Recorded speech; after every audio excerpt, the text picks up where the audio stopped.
Bonjour à vous, je suis Florian Gauthier, étudiant en deuxième année d'école d'ingénieur à l'ESEP, et je vais vous présenter durant cette vidéo l'historique et l'origine de l'ergonomie. Le reste du groupe, en la présence de Lise Martin, Christophe Mignama et Gabriel Navarro, vous présenteront la suite. L'ergonomie est une discipline récente aux origines anciennes. Son étymologie vient du grec ancien ergon, signifiant travail, et nomos, signifiant loi, qu'il faut interpréter ici comme les lois de la nature. D'une manière générale, l'ergonomie étudie les interactions entre les personnes et leur environnement de travail. Le but étant d'optimiser la relation entre l'utilisateur et son équipement professionnel afin d'améliorer les conditions de travail. On retrouve aujourd'hui trois aspects de l'ergonomie. Premièrement, l'ergonomie organisationnelle qui permet d'optimiser l'espace d'apprentissage collaboratif. Ensuite vient l'ergonomie physique concernant le travail sur un poste informatique. Et pour finir, l'ergonomie cognitive qui analyse les processus mentaux mis en œuvre dans l'interaction de l'homme avec les machines. Pour l'histoire, il faut remonter dans un passé plutôt lointain afin de retrouver les origines de l'ergonomie. En effet, Bernardino Ramazzini, un médecin italien, est considéré comme le père fondateur de la médecine du travail. D'ailleurs, il écrit et fait publier en 1700 le premier livre traitant spécifiquement des maladies professionnelles.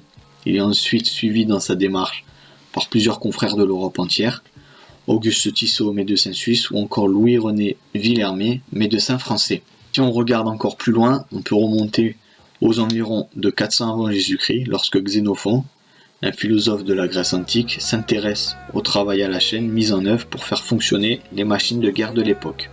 Ensuite vient le terme d'ergologie, qui sera utilisé avant l'introduction du terme d'ergonomie. Donc l'ergologie, c'est une discipline développée par le médecin allemand Ernst Haeckel dans les années 1800, et cette démarche vise à analyser les activités humaines et d'y intervenir pour les transformer. L'ergonomie à proprement parler n'est fondée comme champ disciplinaire qu'au cours du XXe siècle. En effet, l'après-guerre pousse l'industrie à se développer et chercher des moyens de gain de productivité. Les théories de psychologues anglophones comme Elton Mayo ou Abraham Maslow voient alors le jour. Ces théories concernent les motivations et les besoins de l'homme. Si ces idées sont utilisées par les pays européens dans leur reconstruction, les pays francophones quant à eux ne sont pas convaincus. Ces derniers partent finalement sur une idéologie d'amélioration des conditions de travail pour accroître la productivité. Alors qu'en 1963, l'association Société d'ergonomie de langue française, plus communément appelée SELF, est fondée dans le but de promouvoir la recherche, la pratique et l'enseignement de l'ergonomie afin d'améliorer de façon générale les conditions des travailleurs dans les pays francophones. On distingue alors deux types d'ergonomie, le modèle anglo-saxon appelé aussi Human Factor, qui se pratique en laboratoire, visant à produire des normes, et le modèle francophone centré sur l'analyse de l'activité en situation de travail. Au cours des années 70, l'organisation scientifique du travail, résultat des méthodes tayloriennes et fordiennes, a fortement impacté et modifié les conditions de travail en entreprise, ce qui a rendu de plus en plus préoccupante la question de santé humaine au travail. En effet, cette organisation est contestée par les travailleurs, cela pousse les industries à organiser des formations visant à analyser l'activité professionnelle. Cette période est appelée crise du travail. Mais cette crise du travail est dépassée au cours des années 80 par une crise de l'emploi. Les conditions de travail deviennent alors moins prioritaires. Mais tout de même, de plus en plus de formations en rapport avec l'ergonomie sont mises en place. Le travail d'ergonome en entreprise se développe de plus en plus. Et depuis les années 2000, les problèmes de santé au travail poussent les entreprises à se tourner de plus en plus vers l'ergonomie pour trouver des solutions efficaces et durables. Pour conclure, ce qu'on pouvait appeler ergonomie dans les temps anciens avait pour but initial d'améliorer l'efficacité du travail humain. Mais au fil des siècles, cette volonté amènera finalement une adaptation et une amélioration des outils, des machines et de l'organisation du travail suivant la capacité des travailleurs. Merci. Alors maintenant que l'on a pu voir l'histoire de l'ergonomie, on va maintenant parler des différents acteurs de l'ergonomie. Le développement de la santé et de la sécurité au travail se fait à plusieurs niveaux, avec de nombreux acteurs, au niveau national, au niveau européen et également au niveau mondial. Donc au niveau mondial, l'acteur principal c'est l'OMS, l'Organisation mondiale de la santé, qui joue le rôle de chef de file international dans le domaine de la santé, et qui a par exemple permis la création de la Charte d'Ottawa en 1986, donc la Charte d'Ottawa qui a pour but de promouvoir des politiques d'entreprise en termes de sécurité et de santé, et qui a également pour but de promouvoir une action collective internationale en termes de santé. Ensuite, au niveau des acteurs européens, donc c'est les acteurs de l'Union européenne, donc par exemple l'agence de Bilbao qui a été créée en 1994, l'agence de Bilbao qui a donc pour mission de fournir aux différents pays, aux différentes communautés membres de l'Union européenne les informations techniques, scientifiques et économiques relatives à la santé et à la sécurité au travail, pour que les directives européennes puissent être bien appliquées en fait dans chaque pays. Et enfin, on a des acteurs au niveau national, donc des acteurs au niveau de la France en elle-même. Donc ça peut être des institutions de prévention, donc par exemple le CNRS, la médecine du travail, l'inspection du travail, qui permet de créer de nouvelles lois, de nouvelles réglementations, mais qui a également pour but de contrôler la bonne application de ces lois et de ces réglementations au sein des entreprises.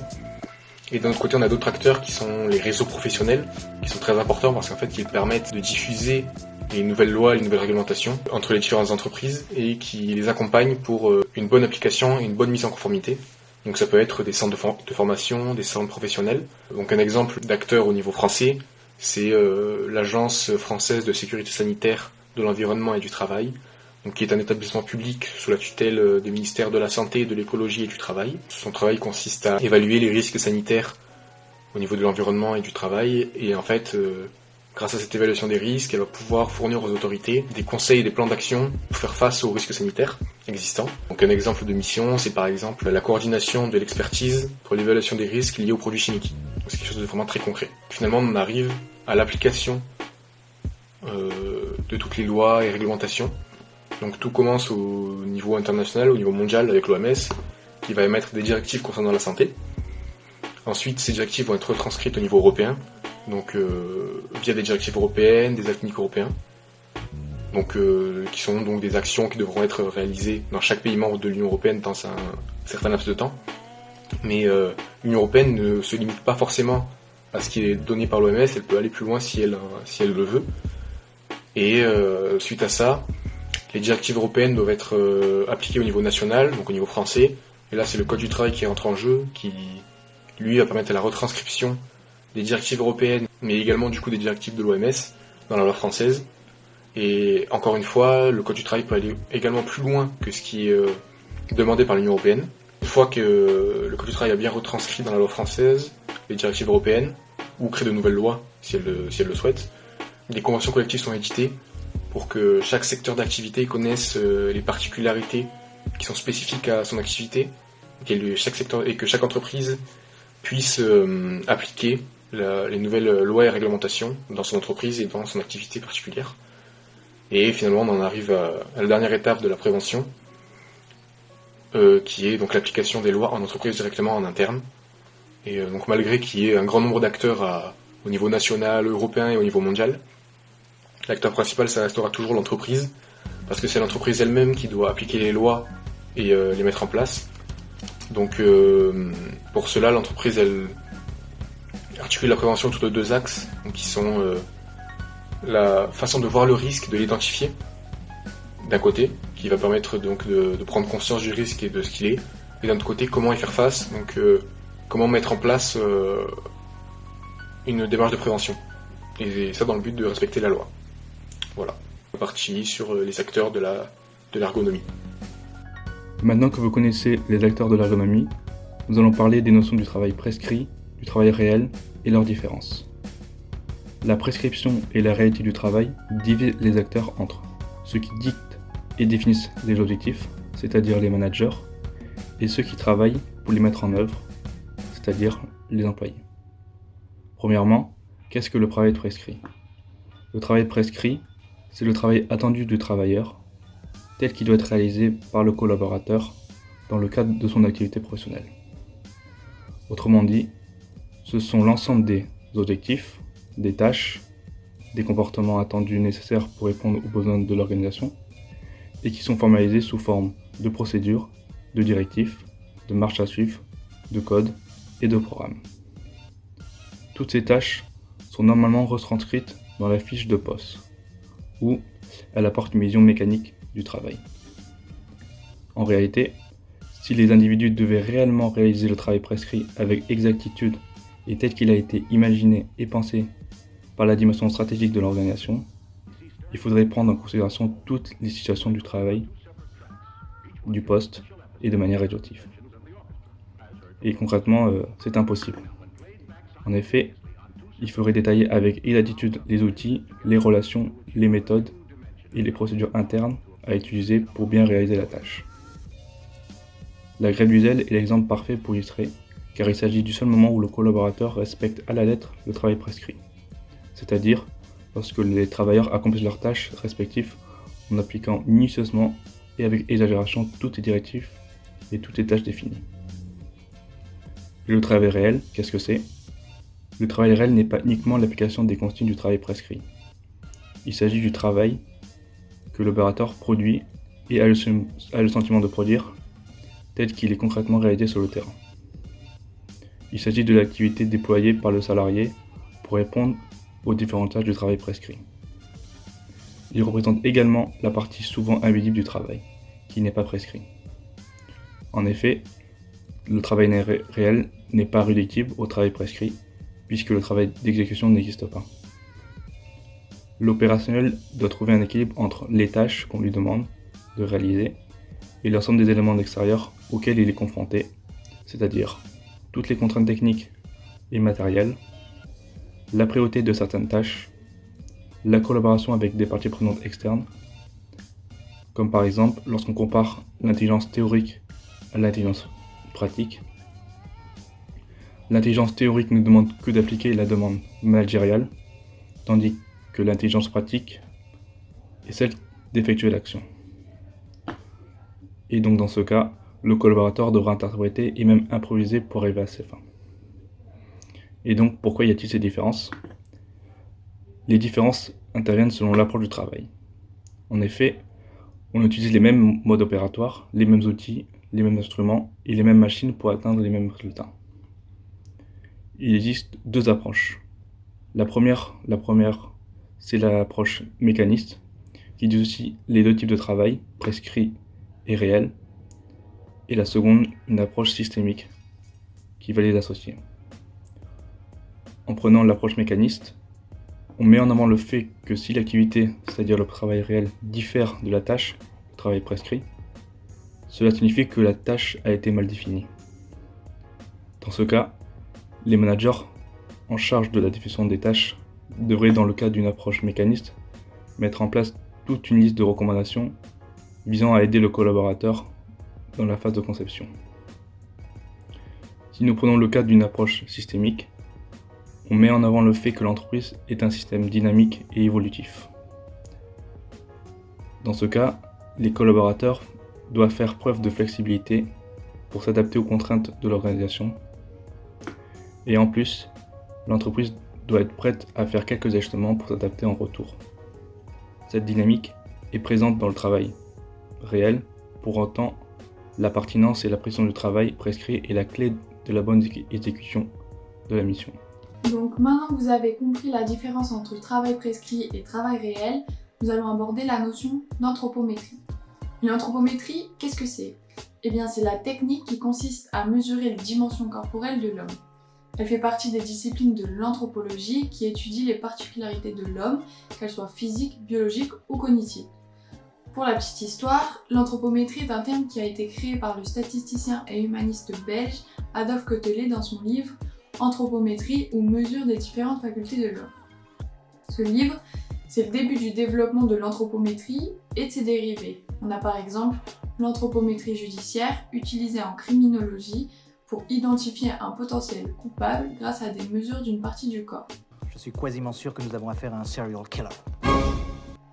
Cette anthropométrie judiciaire sera d'ailleurs utilisée en Europe puis aux États-Unis jusqu'en 1970 avant d'être remplacée en grande partie par la fameuse empreinte digitale. Mais alors, pourquoi est-ce qu'on s'intéresse à l'anthropométrie pour l'ergonomie ? Oui, pourquoi ? Eh bien parce que l'anthropométrie a été et est encore utilisés en ergonomie. L'anthropométrie est un outil d'ergonomie qui permet de réduire les postures inconfortables et donc de prévenir les troubles musculo-squelettifs qu'on appelle aussi TMS. Comment est-ce qu'elle fait ? Par la connaissance des dimensions du corps et des degrés de liberté des articulations. Elle permet du coup de déterminer l'encombrement spatial du corps et l'amplitude des mouvements. Elle utilise les calculs statistiques afin de pouvoir établir les différentes caractéristiques d'une population choisie d'utilisateurs ou d'opérateurs concernés par une situation ou une activité donnée. Du coup, on a des mesures qui sont basées sur plusieurs facteurs. Premier facteur, ce sont les dimensions de chaque partie du corps, avec par exemple la dimension du bras, de l'avant-bras, du buste, etc. Le deuxième facteur sont les masses du corps, avec par exemple la masse totale du corps, son centre de gravité et la masse de chaque membre. Ou enfin, les circonférences, comme par exemple la circonférence du bassin, du buste ou du tour du cou. Une fois qu'on a effectué ces mesures, on réalise une moyenne des mensurations de l'homme qu'on utilise comme base pour la création d'outils de travail. L'anthropométrie est donc utile à peu près pour tous les objets de notre quotidien, que ça aille de la chaise jusqu'à la voiture. C'est d'ailleurs ce qu'ont remarqué en 1982 les scientifiques du laboratoire de Peugeot-Renault qui ont vu dans l'anthropométrie une chance pour améliorer le confort de conduite des Français. Pour cela, ils ont réalisé des mesures sur 3252 conducteurs grâce à des outils comme par exemple la toise de Martin ou le coin de Morin. Avec les résultats, ils calculent une moyenne qui leur donne une base pour tout, la profondeur des fauteuils, la hauteur de l'appui-tête, les emplacements des commandes, etc., etc. Le problème, c'est qu'une moyenne, c'est pas suffisant pour assurer le confort de tous car elle ne prend pas en compte toute la diversité physique de l'homme. De plus, les valeurs trouvées ne sont pas représentatives d'un corps en mouvement qui va s'étirer, se courber, se tordre ou se détendre.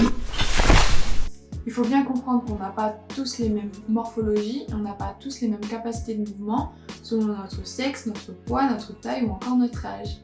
Du coup, il y a un problème. Et pour contrer ce problème, il faut trouver un moyen d'adapter les objets à chacun. C'est donc grâce aux études anthropométriques qu'on retrouve aujourd'hui des objets modulables selon le besoin, comme par exemple des chaises ou des tables qui s'abaissent et se lèvent avec une poignée. Du coup, l'utilisateur peut adapter l'objet à son corps, mais aussi à son envie. Par exemple, s'il a resté toute la journée à travailler assis, il a peut-être envie de travailler debout pendant un moment. Et donc, avec la poignée, il va pouvoir soulever la table et travailler debout. Mais du coup, l'anthropométrie, est-ce qu'elle est utile dans tous les cas ? Eh bien non, l'anthropométrie ne règle pas tout. Avant de sortir son maître et de tout mesurer dans l'entreprise, l'ergonome doit être à l'écoute des employés pour connaître le travail réel effectué. De plus, il est important que l'ergonome ait l'autorisation de la part de l'opérateur pour effectuer ces mesures, que ce soit sur son poste de travail ou sur son propre corps, par exemple pour le rythme cardiaque ou la température. Pour cela, il va devoir utiliser les techniques les moins invasives possibles et expliquer l'objectif et le résultat de ces mesures. Et l'anthropométrie n'est pas le seul outil utilisé par l'ergonome. On peut aussi penser aux autres facteurs qui ont une influence sur les risques professionnels, comme par exemple les ambiances de travail avec le bruit, la lumière, les vibrations, qui elles se mesurent, mais aussi les facteurs qui sont plus difficilement mesurables, comme par exemple la souffrance psychologique ou la confrontation au stress. Avec cette introduction sur l'anthropométrie, on espère que vous aurez compris le lien entre ce domaine avec celui de l'ergonomie. Vous pouvez aussi désormais comprendre qu'il est primordial de permettre une adaptabilité des objets du quotidien, notamment au travail, pour chaque personne. Et cette adaptabilité, elle est possible grâce aux techniques que nous possédons aujourd'hui.